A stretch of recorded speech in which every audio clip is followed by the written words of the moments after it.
Today, I want to talk to you about YouTubers who treat AI as if it stands for apocalypse imminent. There is, I'm sure I don't have to tell you, a ton of AI-related commentary here on YouTube. After all, people who spend a lot of time writing scripts and making videos are likely to have a lot of opinions about software that generates scripts and videos. And of course, YouTubers make videos about their opinions on AI because YouTubers make videos about their opinions on absolutely everything. And there is some great YouTube content on how large language models work, like the series on 3 Blue, 1 Brown that is amazing that I've recommended many times and I've linked below. But a lot of the YouTube videos about AI, if you think about it, seem different. There are countless videos on YouTube from a bunch of different creators that present a surprisingly consistent narrative. But an odd one? It's the kind of story you'd expect to hear from those crazy preachers that keep insisting that the world is about to end. In any other context, without the money and the marketing behind all this, and the way that the AI industry has co-opted so many of the sci-fi tropes from over the last century or so, we would all realize how preposterous this is. And it's bad enough when it comes from people who are making videos about the current trends in the most exaggerated way possible, just to try to get clicks. What's worse is when the videos are from channels that claim to be, and have built a reputation for being, well-researched, responsible, factual, and educational.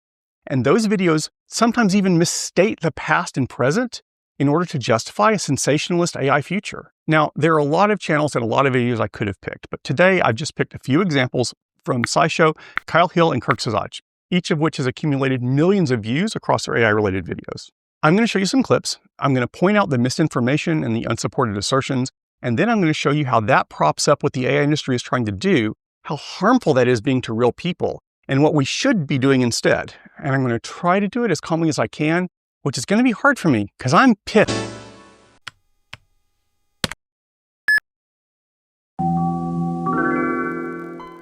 Welcome to the Internet of Bugs. My name is Carl.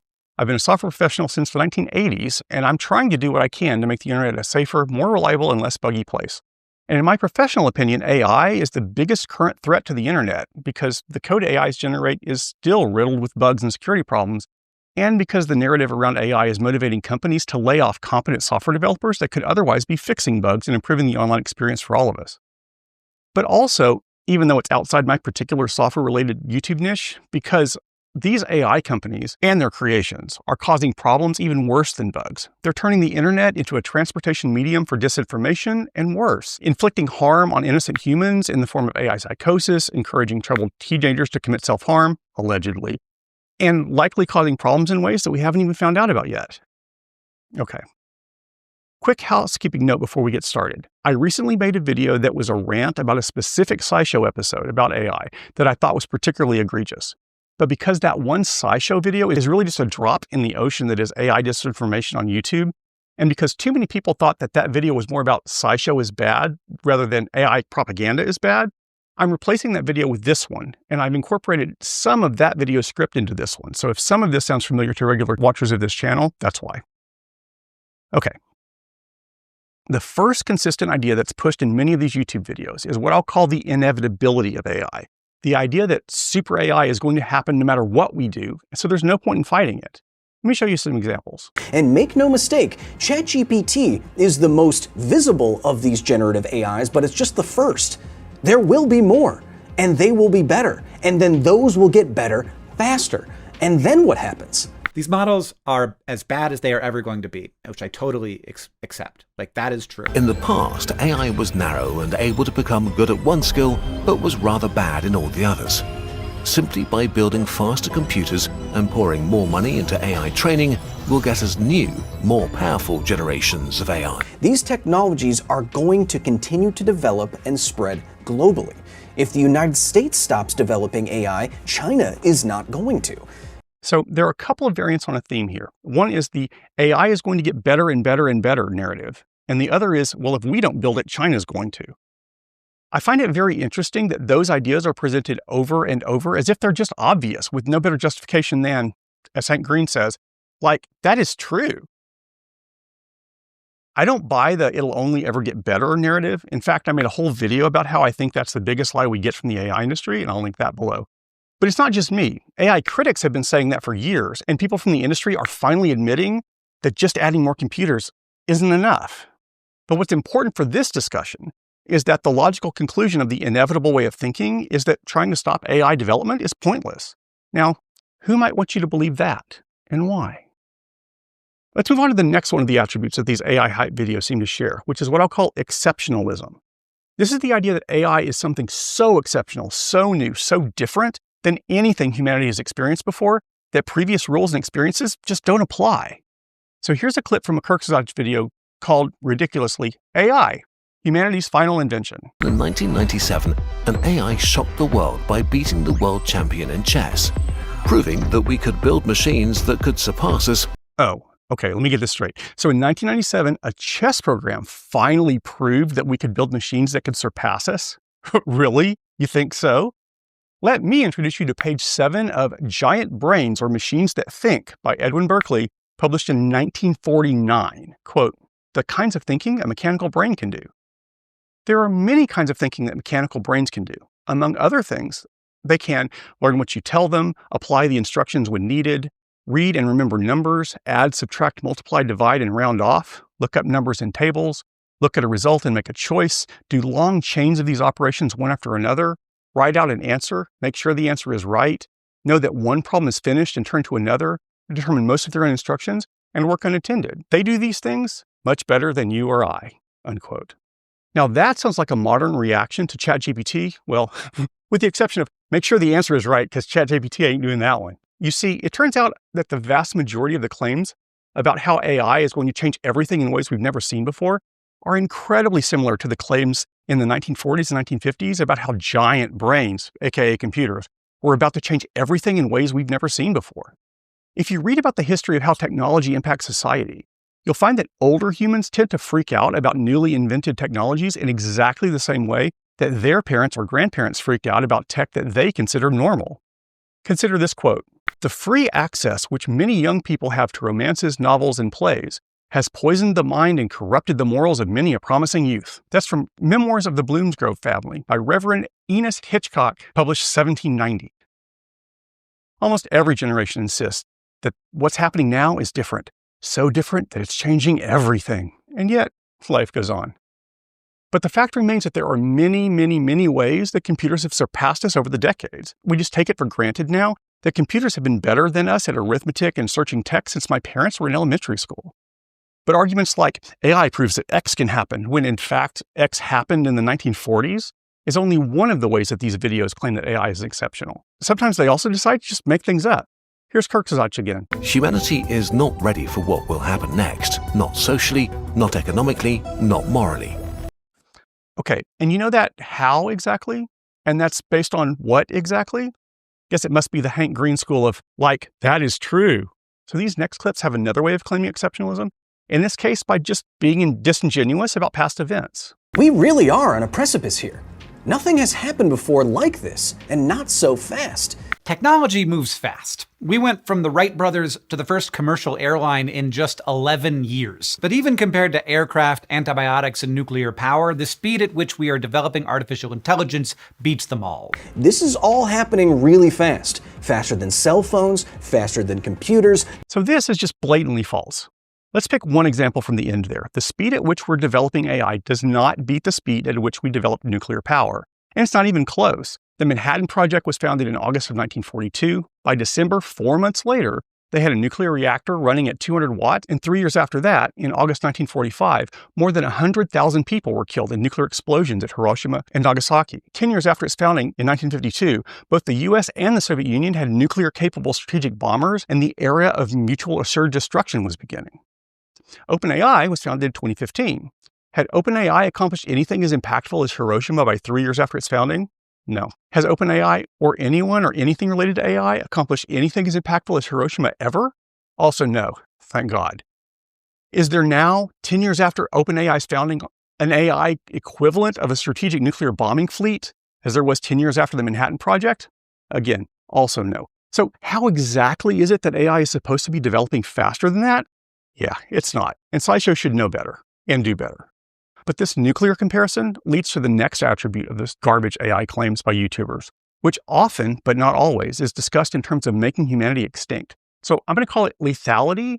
This is the idea that AI is going to kill all of us, or at least almost all of us. You know, Skynet from the Terminator series, that sort of thing. This particular flavor of fabrication has gotten incredibly popular recently since the release of a book called If Anyone Builds It, Everyone Dies, which is just more unsubstantiated nonsense. I made a video about that book, which I'll link below if you want even more information about that. The supposed lethality of AI is based on some really shaky assumptions, one of which is that artificial superintelligence is possible. Another is that artificial and superintelligence will have incomprehensibly advanced mythical godlike powers of knowledge, deception, and prediction beyond what science allows.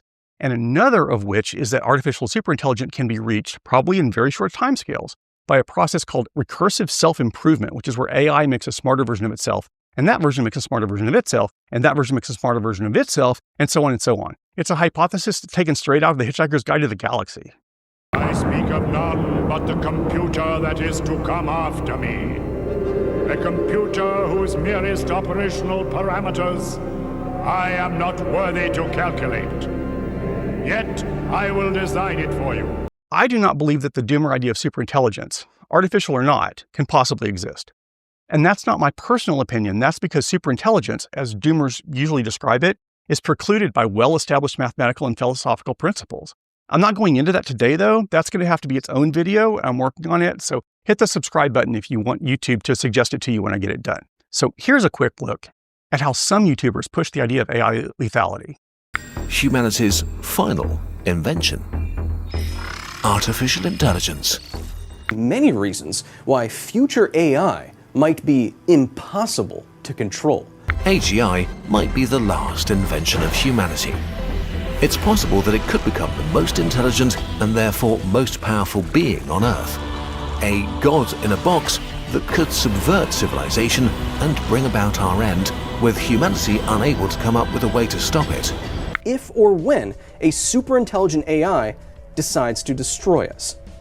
So now we've seen some examples of inevitability and exceptionalism and lethality. Let's talk a bit about where that narrative seems to be coming from. So jumping to the end of the SciShow video, here's a disclosure that's a lot more important than you'd think at first. Thanks to Control AI for sponsoring this video. So I've had Control AI reach out to me, and so I've done some research on them, and once I looked into them, I started seeing their talking points everywhere. I really don't like it because they feel to me as if they are acting as a propaganda arm of the AI industry. Note that I'm not saying they are a propaganda arm of OpenAI and friends. It just feels to me like they are acting like it. Let me tell you why. So here is Hank quoting from a statement that I'm going to put in the upper left of your screen that's been signed by a bunch of AI executives, scientists, and famous people. But what Hank isn't going to tell you is that there are actually two different such statements. In a statement signed by Nobel Prize winners, computer scientists, and even AI company CEOs, these people warned that addressing the risk of AI, quote, should be a global priority alongside other societal scale risks such as pandemics and nuclear war. So now in the lower left, I'm putting Control AI's website. You'll note that Control AI mentions the Extinction statement that Hank quoted from in this video, and then immediately changes the subject to claims about AI boosting growth and innovation, specifically mentioning medicine. I mean, notice the big abrupt subject change there? It's quite the pattern with them, as you'll see in a minute. Now on the right side, I'm putting up the site redlines.ai with the other statement, which originated during the 80th UN General Assembly. Now let's look at what was omitted from the statement that Hank read. The Redline statement talks about widespread disinformation, and widespread disinformation from AI is already a real problem, but the SciShow statement completely ignores it. I'll put links about that below.